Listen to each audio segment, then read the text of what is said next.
you have known the topic yoga, ahimsa and veganism, and I am very much hopeful everyone present here in this hall is already very much familiar with these topics, yoga, ahimsa and veganism. Actually, ahimsa and yoga is deeply incorporated in our Nepalese culture already. And every day, almost every day, we practice this or that kind of yoga, and we practice surrender to God, and we take oath to practice non-violence as well. So for the other guests, I hope they also have some cultural content in their own culture, that these things are very important to live a healthy and happy life.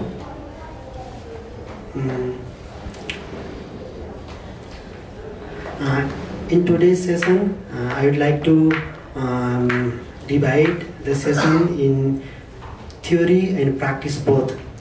Yoga is not only philosophy, it is practice, you know everyone. We will practice some breathing practices and little meditation as well. Then we will talk about ahimsa and the connection with veganism as well.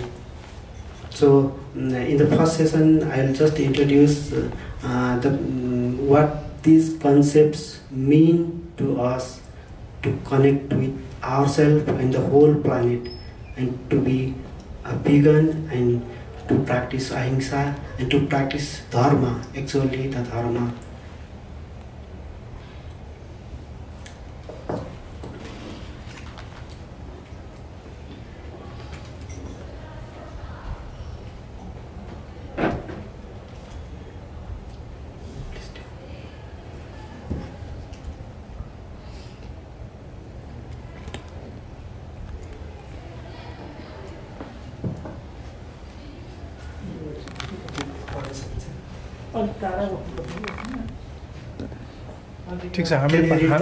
Yes, we can. Yeah. And first of all, let's be aware of the yoga philosophy.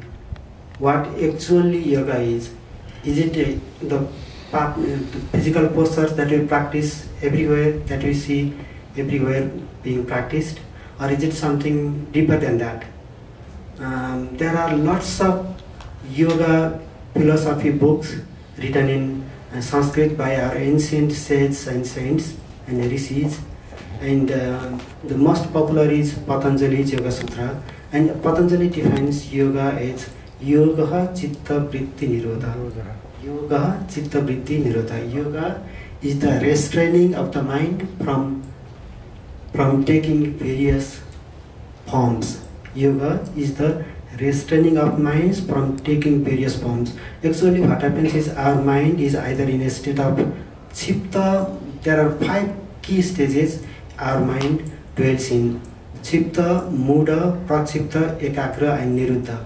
That means either our mind is scattered in several things, thinking many things at a time, or either in our mind is in a state of delusion, that is muda, and another is ekagra, that is concentrated or focused in one thing, and another is niruddha, that is in a state of silence, in a state of not thinking, that is niruddha. And yoga is the system, the whole system, not only a physical process, the whole system of practice, spiritual practice, that helps our mind to attain that state of niruddha. That means not thinking stage, just keep quiet and calm and peaceful and happy.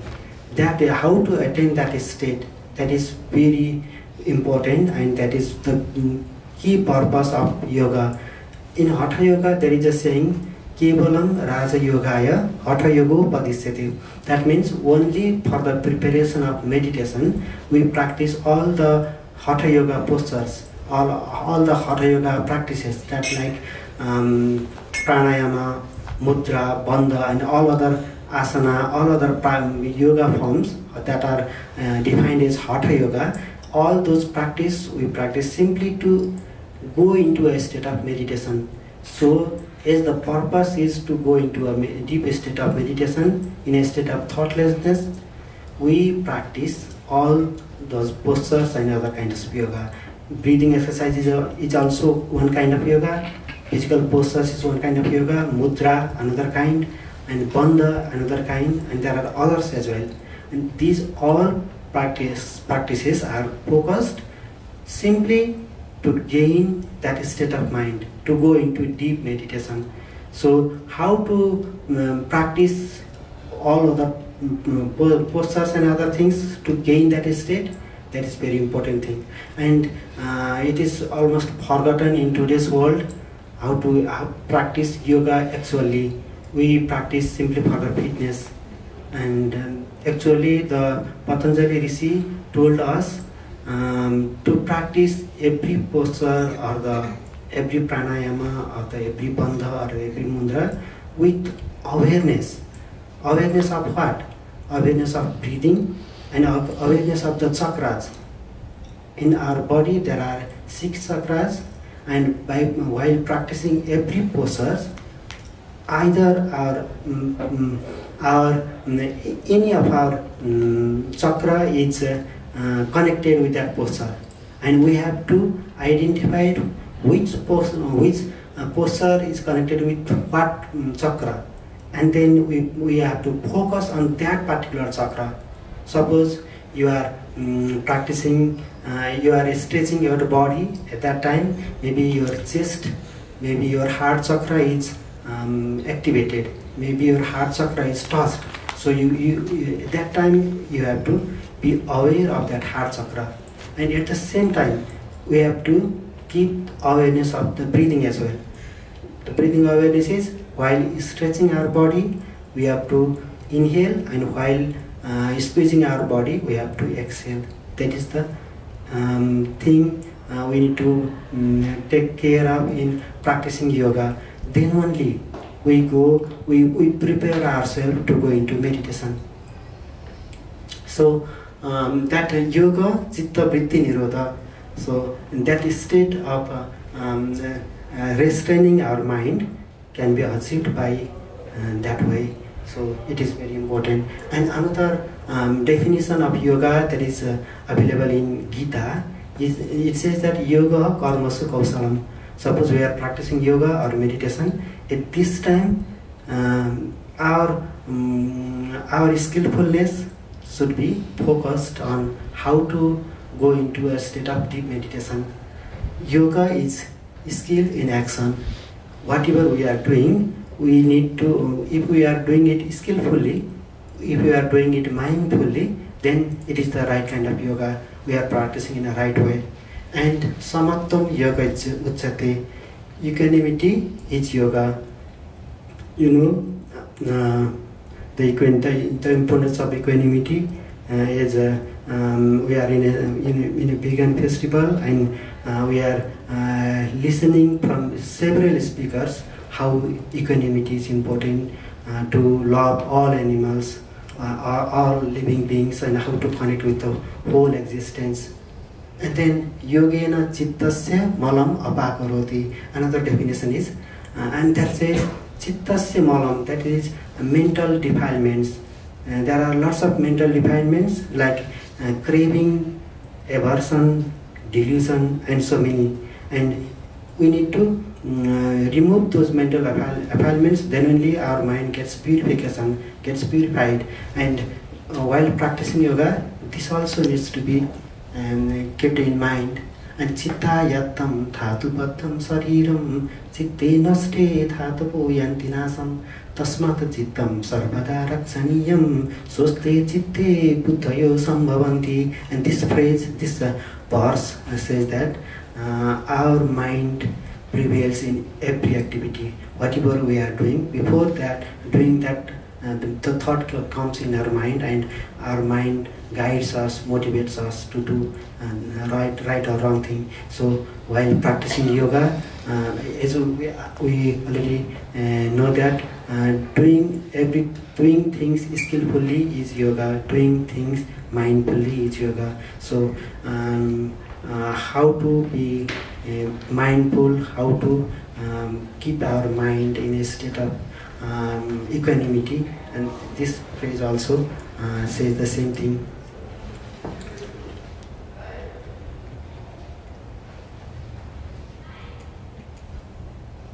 And few more things here we need to learn about how to practice yoga and what yoga actually is. Meditation is yoga, 4-fold, 6-fold and 8-fold. Yoga is not only a Hindu system. In Buddhism also there is a whatever spiritual practice we do, that is yoga. Yoga is a term that denotes a systematic spiritual practice. In Buddhism there is vipassana meditation, mindfulness meditation, and it has 4 stages, 4-fold stages. There are awareness of the or mindfulness of the breathing, mindfulness of the body, mindfulness of the mental contents, and mindfulness of the dharma or the whole 7 steps of enlightenment. This system is also a kind of yoga because it is a spiritual practice. And then 6-fold of yoga, that is Kundalini meditation. There are 6 chakras, I told you, in our body, and if we practice meditation focused on those chakras, that is also a kind of yoga. And 8-fold yoga, that is Patanjali's 8-fold Ashtanga yoga, 8-fold yoga system, that is also one kind of yoga. And then pranayama is yoga channels and power centers, Kundalini Awakening. That is, I already told you, 6 chakras. Some systems say 7 chakras as well, but mostly we practice 6 chakras. And while we awaken all 6 chakras, then we the 7th chakra awakens itself. That is the system. So, and by practicing pranayama, we activate our chakras. The best way, the easiest way to activate our energy centers in our body is pranayama. That is also a kind of yoga. And then asana is yoga, hatha yoga, kriya yoga, and it is always everywhere popular, you know very well. Physical postures we call yoga these days, and that is also a kind of yoga, hatha yoga. And then tapasa is yoga. Sorry, I cannot see. Restraint of mind, mind operation is yoga. Restraint of mind operation is yoga. Tapasa, you know, that austerity, physical austerity, that is one kind of yoga. And then devotion is yoga, that is bhakti yoga, mantric yoga, japa yoga, unchanted yoga, ajapa yoga, that is unchanted yoga. These are the systems. Sorry.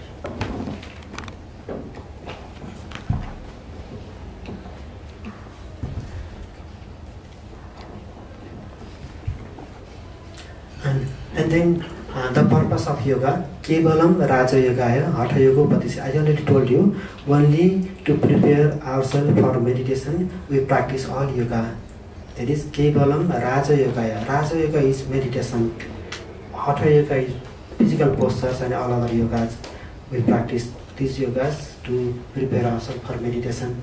Only for the preparation of meditation, hatha yoga is practiced. The practice of meditation generates compassion by awakening the awakening to law of nature, impermanence, suffering, and no self. Buddho bhaviyam jagato hitaya. Buddha Dharma practices begins from compassion to readers, to reaches to the great compassion. Buddha is Mahakarunik. In Buddhism, the whole Dharma practice begins by compassion. Once we generate compassion to other beings, then we take a first step in Buddhism. Buddho Bhavayam Jagato Hitaya, for the welfare of all living beings, I would like to awaken myself. I would like to reach to the state of enlightenment. If this resolution comes in our mind, then we start practicing Buddha Dharma, and that is a kind of yoga as well. And then finally, as we awaken, then what we realize is that very compassion becomes a great compassion, that is Mahakarunika. That Mahakarunika is a state. At that time you need not generate compassion. You are by nature compassionate to each and everything, every being, and that is the ultimate goal in Buddhism. And Buddha is also called a Mahayogi, who practice yoga in a right way. So what is Ahimsa? Let's know a few more things about Ahimsa. Ahimsa, Satya, Asteya, Brahmacharya, Aparigraha, Yama. In Patanjali's yoga system, there are Yama. Yama means universal ethical rules. That means universal morality. As we are a human being, we need to keep in our mind these ethical rules as well, because we are the conscious being. We are the being with knowledge, wisdom, and we are the responsible person in this planet. And Ahimsa is the first yama, first ethical rule we need to follow. That means non-violence. As long as we do not vow to non-violence, we cannot practice yoga in right way. And then Satya, another next stage, Satya, truthfulness. And then Asteya, that is not stealing, and Brahmacharya, not doing any sexual misconduct. And then Aparigraha, not collecting or holding property more than we need. And then these 5 are the yama, ethical rules to follow by each and every yoga practitioner.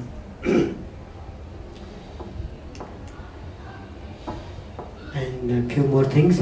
Ahimsa Praktishtayam Tan Nirodho Bhairatyaga Tan Tat Samnidho Bhairatyaga.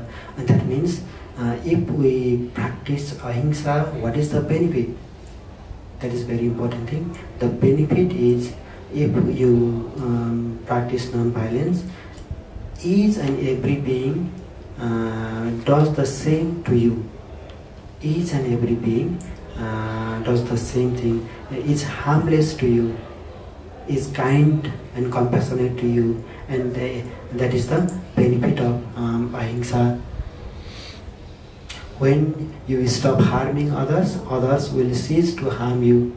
And this also the sage Patanjali says. In Buddhism, there is Maitri Abhyasa. There is a beautiful story in Pali Tripitaka that says once Buddha asked his monks to go into forest and practice meditation, and the monks went to the forest, and when they started practicing meditation under some big trees, and there several wild animals came and started troubling them. Some started coming nearer, and some started making sounds, crying, and the monks were terrified because the wild animals could be harmful, could attack them. So they could not practice meditation. They went back to Buddha and asked what to do. So Buddha told them, practice Maitri meditation, that is loving kindness meditation. Go back there and practice loving kindness meditation, and the whole wild animals in the jungle will be your friends. They will not harm you any longer. Once you learn to practice this loving kindness, the whole universe becomes your friends and family. Nobody willingly harms you. The monks went back to the jungle and practiced loving kindness meditation first, and then they realized all other animals were no longer harmful to them. They just sat around them and they also joined them in meditation. That was the story in Pali Tripitaka. So, Ahimsa Pakistayam Tat Samido Bairataka. Once we practice Ahimsa and we gain mastery over this practice, then all other beings stop being harmful to us. And then veganism, there is a saying, could you look an animal in the eyes and say to it, my appetite is more important than your life? Of course, we cannot do that. So, we practice yoga and we follow the Ahimsa simply to generate compassion, and by practicing yoga and Ahimsa, by nature we become compassionate. With our passion, if we practice these things, we become compassionate by nature, and at that time all living beings become our friends. We become friendly to each and every living being, and we also realize the oneness, connectedness with the whole existence. Separation and difference are only illusions. We are connected, everything is connected. Buddha says that Sattva Buddha eva kintu agantu kamala brita tasya pakarsanat Sattva Buddha eva na sangsaya. And that means that the Buddha nature is already within you by birth, and that Buddha nature is just covered by mental defilements. Those mental defilements are craving, hatred, delusion, and others. These, if we can take away those mental defilements from our mind, if we can purify our mind, then the Buddha nature that is within us reveals itself. That is what Buddha said. And in his case also, the same thing happened.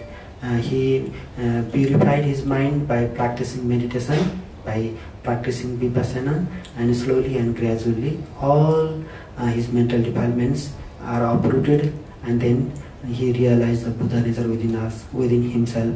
And so he says that I am the awakened one, you are still sleeping, that is the difference, but you are also Buddha. The whole sentient beings are Buddha. The Buddha nature is within each and every living being. So by meditation or by yoga or by practicing Ahimsa, the whole purpose is to generate compassion. Once we realize every living being and the Buddhahood, the Buddha nature is dwelling in every living being, we can hardly harm any other living being. So by nature we become vegan, or by nature we become animal lover, human being lover, and the universal lover. That is the core philosophy. So knowing is one thing and practicing is another thing. So in today's session, I would like to practice some breathing exercise, some very simple breathing exercise and little meditation as well. Is it okay? Okay, thank you. First of all, we practice alternate nostril breathing, and that is inhaling from left nostril and exhaling from right nostril. Inhaling, again inhaling from right and exhaling from the left. Just 2 or 3 minutes we practice this, then we practice another. Let's begin. Inhaling from the left nostril, exhaling from the right. Make your back straight.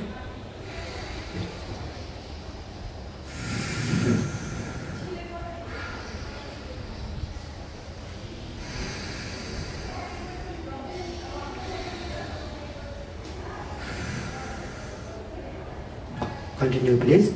Inhaling from left nostril and exhaling from right nostril. This is very important yoga practice, and it is why it is important. Our body and mind are connected. there is a saying, Chale bhate chalam chittam nischale nischalam matam. That means that if your breathing is unstable, our body and mind is also unstable.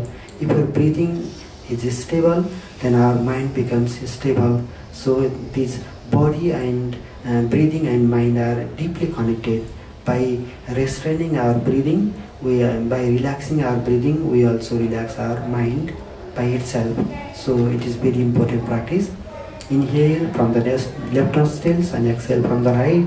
Again inhale deep from the right nostril and exhale from the left nostril. It is very, very good practice. If you do every day in a regular basis, it helps you cure all respiratory problems in physical level, and in mental level it makes you calm, quiet and peaceful and ready to go into meditation. This is the preliminary practice to prepare ourselves for meditation. Inhaling from the right nostril, exhaling from the left nostril.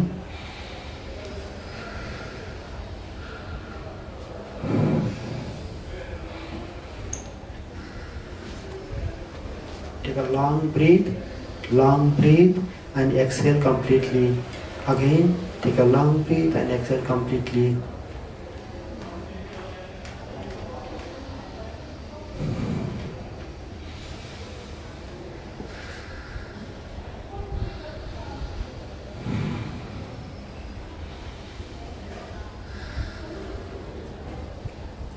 This practice cures all respiratory problems, as I told you, because it cleanses our respiratory tract.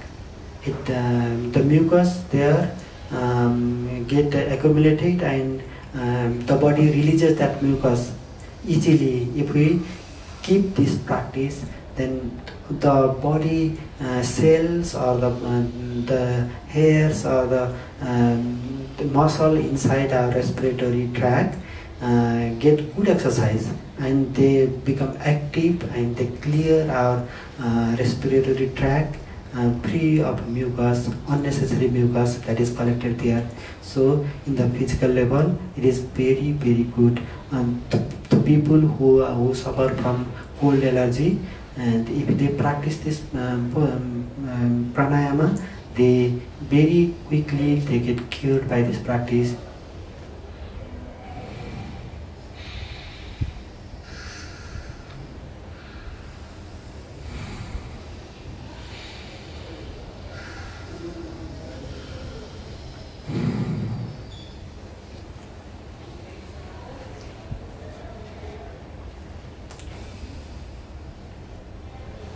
That is very good. Now take rest and we practice another breathing exercise, and that is even more powerful than this. And in this one we exhale and inhale just like this. Inhale and fill your lungs and exhale immediately.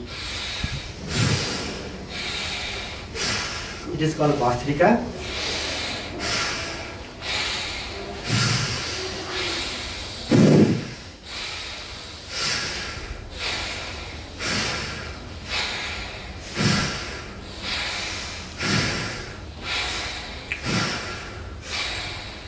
Just 2 minutes and you will feel the difference.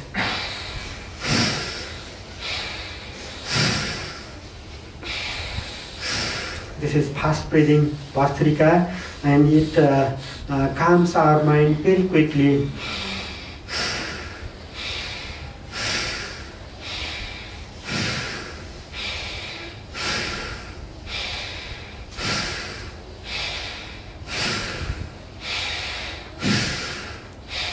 You may feel tired, but if you continue, then you start feeling more energy than before. That is the secret.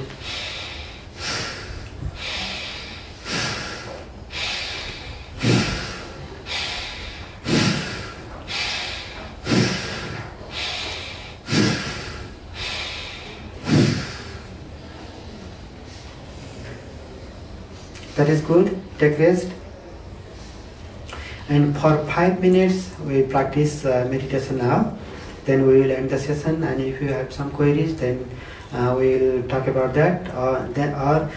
If not, then I will give my book on Vipassana meditation. It is a handbook to Vipassana meditation. I will give to you all, and then we will end the session. Let's sit comfortably, make your back straight, close your eyes, put your hands on your knees, and focus your attention on your normal, natural breathing. We are practicing Anapanasati, that is Anapana meditation, breathing awareness meditation. It is a Buddhist meditation, but one kind of yoga as well. And it is very easy to go into meditation by practicing this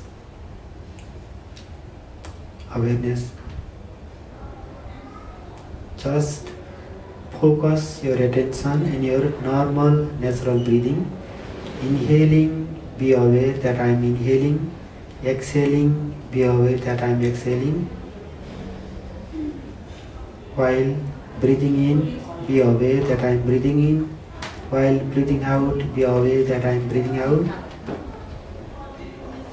Thoughts may come in your mind, but do not follow the thought. Do not try to avoid the thought. Just be aware that the thought came in your mind and come back to your normal, natural breathing.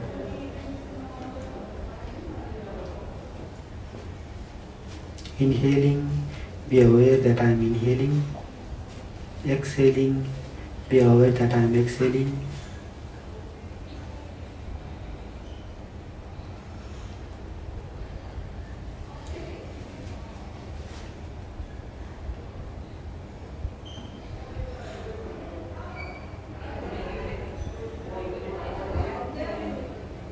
The nature of mind is to think and think and think, even if there is nothing to need. It is like a grinding machine. The mind is like a grinding machine. It goes on grinding even if there is nothing to grind. How to calm, how to quiet this mind? By focusing our attention in our normal, natural breathing, we learn to see the space between one thought and another thought. And just paying attention in the present moment. The nature of the mind is either it thinks of the past or to the future. Either it goes to the past or to the future. But life is happening right now. Life is happening in the present moment. If we miss this present moment, then we miss the whole life.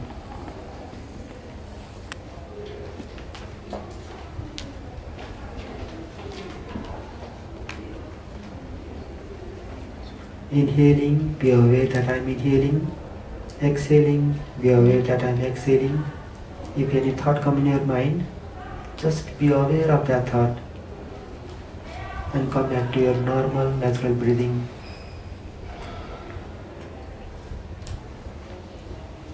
Going into meditation is an easiest thing, but the easiest thing becomes difficult to us.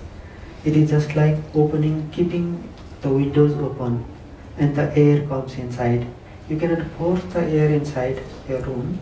You just can keep the windows open and the air comes inside itself. In the same way, if we learn to keep our mind open, relaxed, then we go into meditation without any practice, effortlessly. And a very short moment of good meditation is so relaxing, so wonderful that you will be amazed, as if you have got new life. Everything looks extraordinary, everything looks uncommon, and everything looks divine. Every pupil, every person you feel looks like a divine person. You start seeing miracles everywhere. Till now, we are not seeing any miracles because all our energy is consumed by fear If you give equal energy to your dreams, to your hopes, then you start seeing miracles in every moment. Just learn to go into meditation. This mind has tremendous capacity. We have not used it, even 5 or 10% of it. If you learn to save energy, accumulate energy that is consumed by your mind in useless thinking, in unnecessary details, if you learn to collect energy by practicing meditation, then you will realize you can be happy for no reason at all. Just a morning coffee gives you ecstatic experience. Just a walk in your garden gives you wonderful experience. Inhaling, be aware that I am inhaling. Exhaling, be aware that I am exhaling. If any thought comes in your mind, just be aware of that thought. Do not follow the thought. Do not try to avoid the thought. Because in both cases, the thought gets fuel and it goes on and on. We are just here witnessing the thoughts. And that is the trick. Just be aware that the thought is there and come back to your normal, natural breathing. We are practicing to stay in the present moment, in here, now.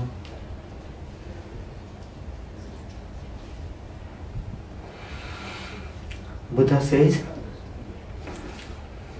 by learning to stay in the present moment, we start seeing the very nature of things, that is three lakshana, anitya, dukkha and anatma. That is, everything is impermanent in this world and we cannot realize this, that is why we suffer. And if we realize that there is no one to suffer inside us, then we are free from suffering, free from all suffering. Then very soon you feel that you are in a state of awakening.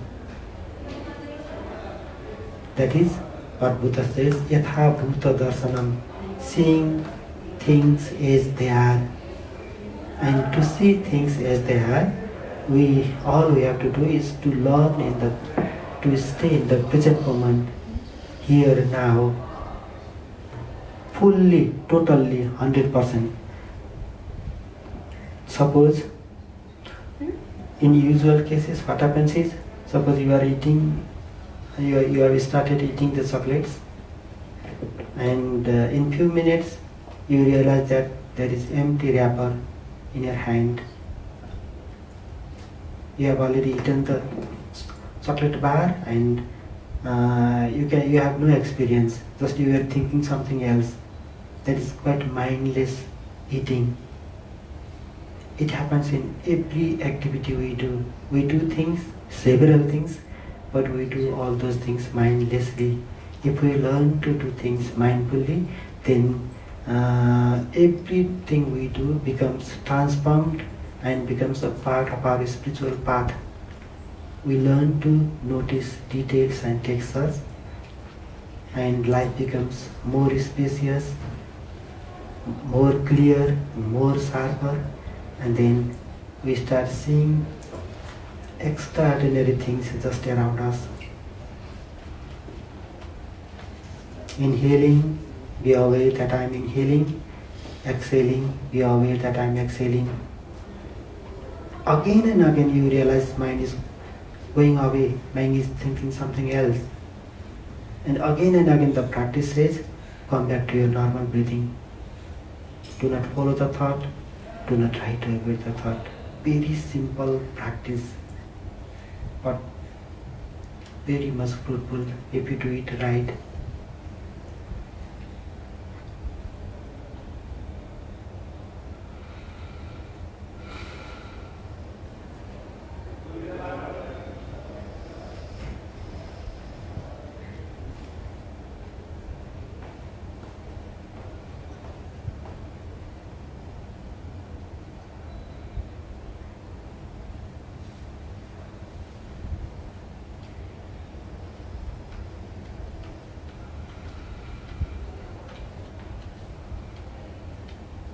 just 1 more minute. Just focus on your breathing and nothing else.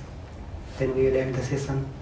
This 1 minute can be condensed, can help us realize the awakening. Inhaling, exhaling, inhaling, exhaling. Be one with the breath.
Now rub your hands together, make them warm,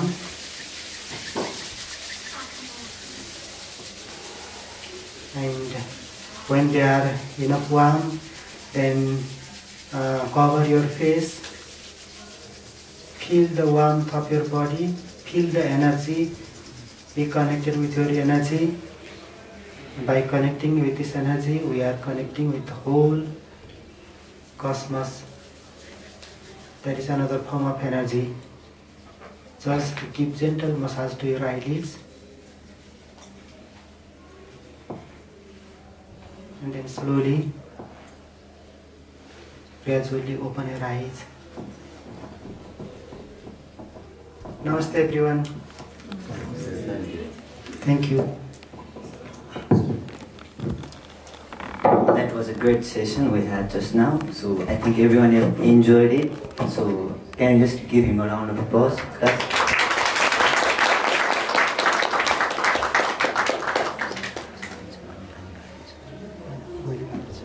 Guruji, thank you so much for creating such a positive spiritual atmosphere to my upcoming presentation.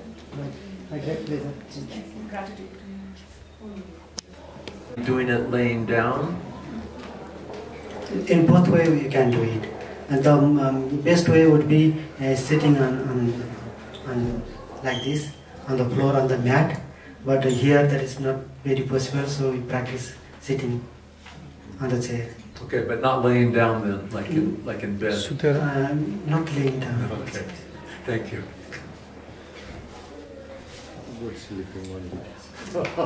Thank you. I want to ask about what is yoga and what is the main purpose of yoga? Can you elaborate? Of course. Actually, in the beginning we talked about that. Yoga is yoga chitta vritti nirodha. That is how to restrain our mind. That is one definition. Actually, we practice all yoga to go into meditation. To Kevalam Raja Yogaya Hatha Yoga Padisati. To go into meditation, to feel the union with the whole universe. Some people say it is to connect with the divine, with the spiritual power, higher consciousness. And in which way you understand it, it works. The most important thing is to be connected with the whole existence. And that capacity is developed by practicing meditation. And all yoga postures, breathing exercise, and bandha and mudra, all those practices help us.